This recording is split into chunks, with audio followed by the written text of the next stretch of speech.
that there's an average of more than 30 Christians in Nigeria being killed every single day. More than 7,000 Christians have been killed in Nigeria this year.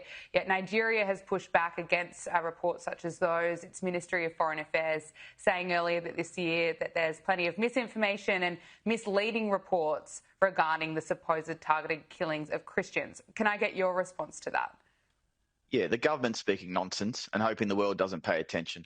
Nigeria today is an epicenter of Christian martyrdom. Since the year 2000, more than 60,000 Christians have been murdered by Islamist groups like Boko Haram, heavily armed Fulani militia. Our organisation's 2023 report I mentioned places Nigeria firmly in the red category, meaning it's persecution, it's not just discrimination. You know, what makes Nigeria unique is that Christians are not even a tiny minority. They make up almost half the population, 100 million people, yet they live as if they're second-class citizens, especially in the north. The Nigerian government's failed to take any meaningful action to prevent attacks, and the violence is relentless. In Benue State alone, one diocese recorded 93 villages attacked, 330 farmers killed in just a year.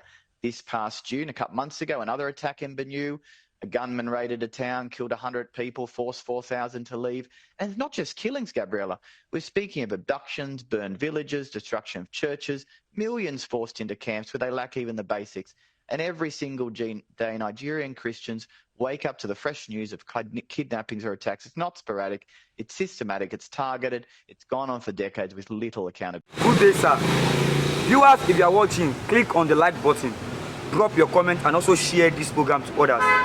Now, UK, US might suspend Nigeria from the Commonwealth. Why? Because our President Bola Ahmed Tinubu tagged IPOB as a terrorist organization. What do you have to say about this? It comes as a very surprise to destabilize the entire eastern Nigeria for coming out with that kind of statement. But a lot of people who have risen against that statement shows that IPOB is never a terrorist organization. Nigeria is just being manipulative with the reality on ground.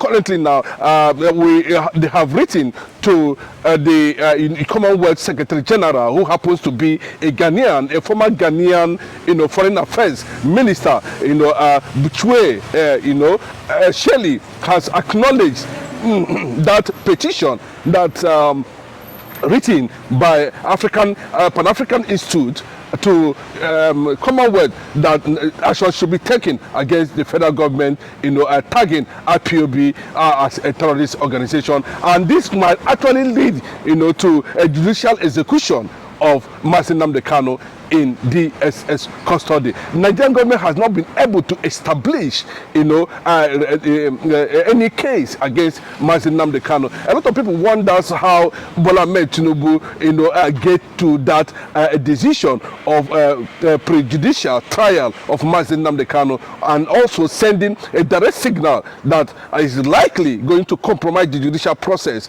of releasing Nnamdi Kanu with that pronouncement. He has actually threatened that lives, should be lost and nothing will happen. It has been generating tensions globally.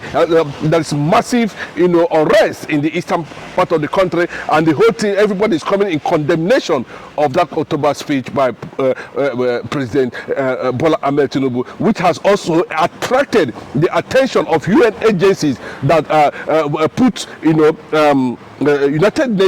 Commonwealth nations, on alert over the violation. There are reasons why Commonwealth can, actually, suspend a member country, especially when it comes to,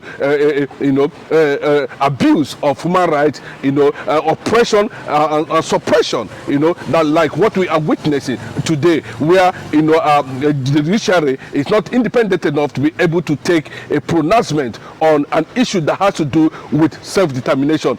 All over the world, nobody has ever tagged IPOB as a terrorist organization. IPOB is being seen everywhere in the world. They are visible and they are not violent. So it has compromised the situation already on ground and causing more tension. I wonder how Bola Ahmed Tinubu is going to go to the eastern part of the country, where he has actually labeled that region a terrorist organization, to seek for their votes. I do not know how he intends to achieve that. I do not know how you intend to use southeastern governors, to achieve that mission. So those who you labeled as a terrorist organization, but if you don't know the meaning of IPOB, let me properly put you on note, Mr. President Bola Ahmed Tinubu, that IPOB actually means the indigenous people of Biafra, comprising of the South and of course the Southeast. They are the Biafrans you are talking about that you labeled as a terrorist organization.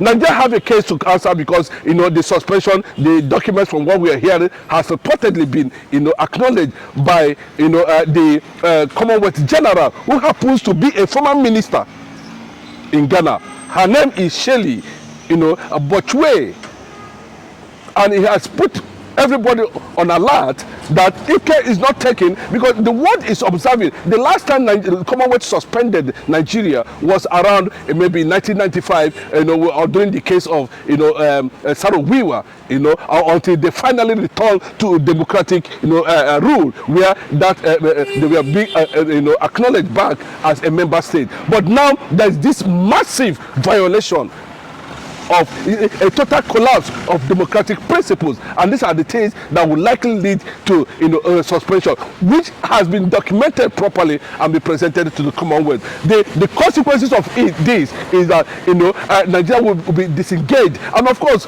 from anything that has to do with a global engagement currently now, and that will go a little bit further to damage the process of trying to reunite with the international community. Quite condemnable. I don't know how he intends to achieve that, but a lot of people, the U.S.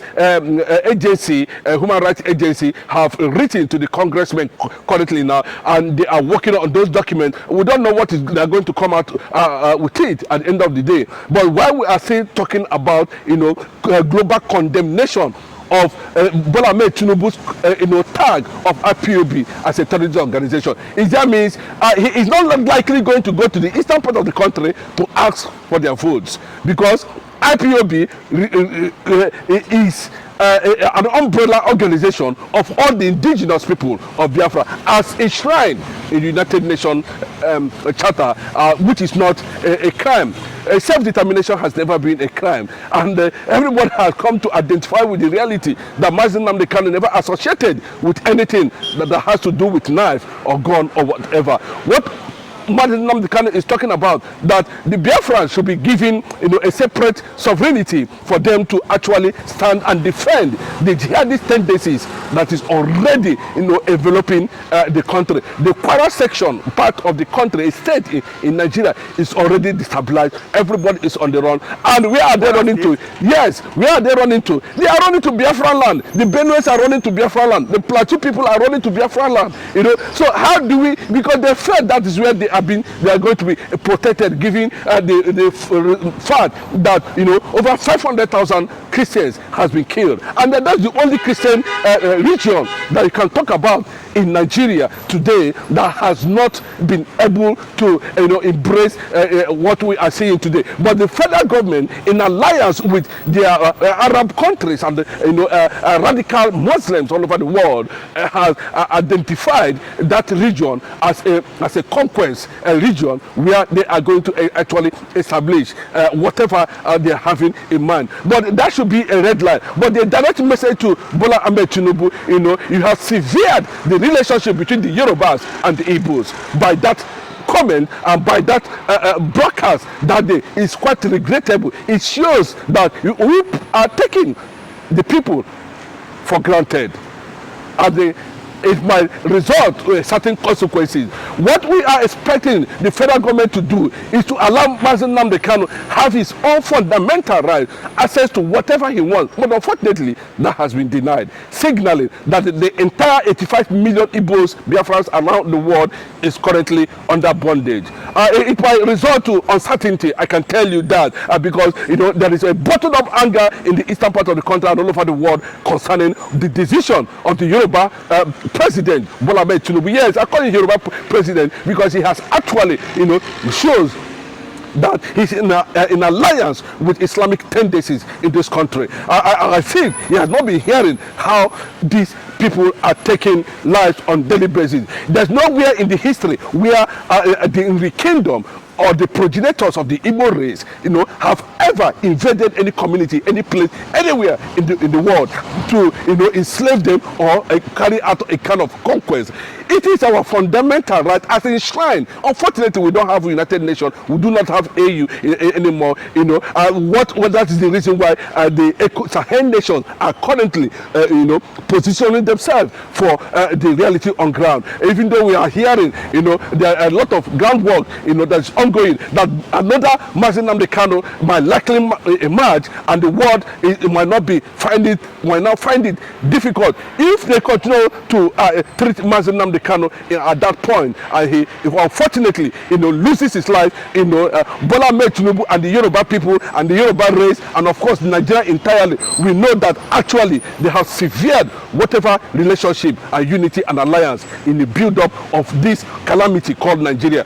It's very unfortunate that we find ourselves in this kind of mess where the whole world seems to be silent over the reality. Let me give you a rundown of how this hatred of the Igbo started. I think in 1949, immediately after the Second World War, where the British government was actually looking for means to rebuild their nation as a result of the war, whatever that happened in the Second World War, maybe they lost a lot of things. No, they insisted that the most powerful resources at that time, which happened to be Enugu coal, let me put it that way, must be taken forcefully by the people, and the people were demanding, no, it cannot happen. There should be what they call resource control. That was the first massacre and hatred planted by the British government. Igbos were being killed. As at that time, I'm talking to you, the entire Igbo nation is not up to 900,000 in population. Yes, 900,000 in population, and that is the only distinct group that were found in the Biafran territory. But that hatred continued and led to the British taking a particular decision on planting forces of destabilization, which are the Fulanis, and that was how the hatred actually continued up to this moment, because a lot of people are wondering, this thing that happened in Enugu in 1949 or thereabout, led also to Muslim Nigeria, Christian Biafran, war. And still today, Igbos have been killed. I wonder why Bola Ahmed Tinubu is aligning, with radicals, Muslims, to take a certain decision against the people. I don't know whether he's going to go to East and to go and ask them for election. They should vote for them. We are going to ask him, how come you are coming here? I thought he said we are a terrorist organization, which will have anything to do with you. I don't know how you try to achieve that. I think there should be a reorientation and awakening of the Igbo people. Yes, I must commend Goodluck Jonathan for coming in with that statement concerning what actually transpired. That the Igbos has always supported their neighbors in all ramifications, and it is time for them to face the reality and reconcile with whatever they have. Yes, I am seeing Southeast. Going into a serious block to become one powerful region, that can stand any force. But currently now, that is what it is. Mazi Nnamdi Kanu must not die in DSS custody, and that's the direct message. And IPOB is never, I can never be a terrorist organization. And this is what we are talking about. It's only in Nigeria, government, judiciary, that we can see this kind of a thing happen. IPOB members are all over the world, and none of them has been seen or in violent engagement. So I want to inform the Council of the Commonwealth to look into this abuse and call the Nigerian government to order before anything happens to Mazi Nnamdi Kanu, because it will be quite unfortunate if Mazi Nnamdi Kanu loses his life. Okay, viewers, if you are still watching, make sure you click on the like button, drop your comment and share this program. Have a nice day.